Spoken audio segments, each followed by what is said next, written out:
You know, the rollout of the Homeless Project got a lot of people in our valley talking. You found us on Twitter and Instagram and Facebook, and you did exactly what we asked you to do. You gave your honest thoughts and opinions. And you also called our Homeless Project hotline. Listen. I have empathy for them. I feel bad for them. Some of them don't deserve to be on the street. So I want to tell the mayor, thank you very much for standing up for our rights as property owners. We don't want these people on our properties or in display. I mean, we're going to end up just like San Francisco if they don't do something, because all those people will come here. You know what they want to do? They want to take the homeless and shove them over under carpet because, you know what, they consider them dirt or debris. The average working guy cannot afford a house in southern Nevada. There is very little affordable housing for the homeless. That's what we need to address as well. All right, so we thank you for your calls and your comments. Tonight, we work to keep our promise to hold leaders accountable and follow the money, or in this case, the lack thereof. The Homeless Project tonight looks at leaders frustrated after meeting, with seemingly no concrete results.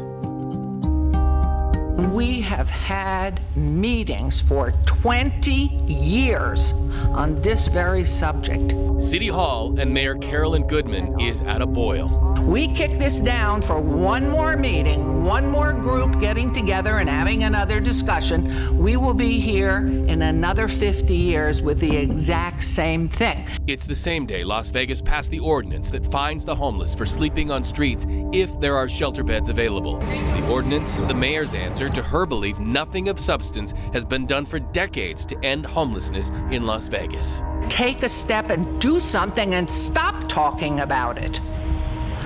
We cannot have more meetings. This is homeless Las Vegan Victor. He's taken a step on two broken legs. His shattered. He says he jumped off of a pedestrian bridge in Las Vegas. Actually, I tried to take my life. Thinking about my life, and I was experiencing a whole bunch of hardship in my life. I've been depressed. I've been down and out. I've been homeless now on the street now for about 7 or 8 years. I hit the bottom of the pavement. I hit the sidewalk. That was July of 2019, just weeks after lawmakers in Carson City met about a bill the city of Las Vegas believed would raise millions for services and affordable housing to help people out like Victor. We'll get started with Assembly Bill 73. Assembly Bill 73, in its original form of just more than 2,200 words, was designed to raise money through taxes on certain transfers of real estate and a surcharge on sewer service. 25 cents for each $500 of value on real estate. So, for example, about $150 on a home worth $300,000. And also $25 a year to sewer users. Las Vegas City Council passed it unanimously, but former Councilman Bob Coffin says, local governments have to come to the legislature for permission to go to the bathroom. It is that horrible. Add to that, the legislature only meets every 2 years in northern Nevada. The legislature did something to the city of Las Vegas's bill, which I had not seen before in the legislature, and that it was completely destroy it. All of those people heard from me, and not one of them responded. Not one of them wrote back. Not one of them returned a phone call. I don't know if they were hiding or if they were embarrassed. So what happened to AB 73? 82% of it was gutted. These lines cross out the city's 2,289 words, leaving a 406-word directive for the county, North Las Vegas, Henderson, and the city of Las Vegas to form committees, to have more meetings, and to generate more reports. They ignored it. They didn't have to vote for a tax or a fee or anything. They just decided in their infinite wisdom that they wanted to do something else. They wanted to study it for another 2 years. We appeared in front of the legislature of the state of Nevada, one of 4 states in the entire country that meets every other year. We went up there and made an appeal for everyone here in this situation. We got nowhere.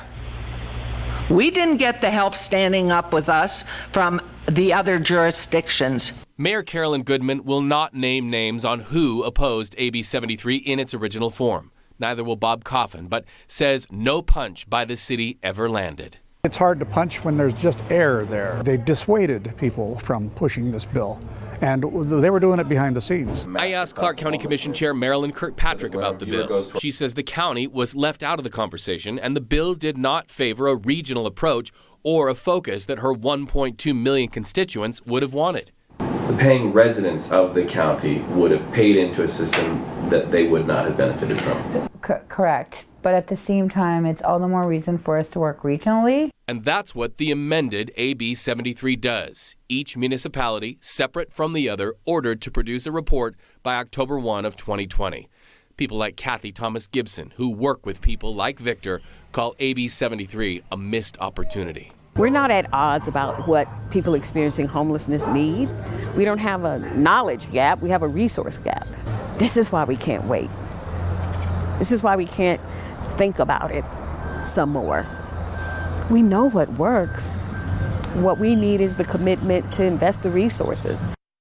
So Thomas Gibson went on to tell me that boards and committees already exist. They've already been generating reports. They've already been meeting. She says she prays for money because one major piece of this puzzle is dollars. So we want your ideas. We want your reaction, no matter what it is. Call the Homeless Project hotline or reach out through the email. The number is right there on your screen, and so is the email address.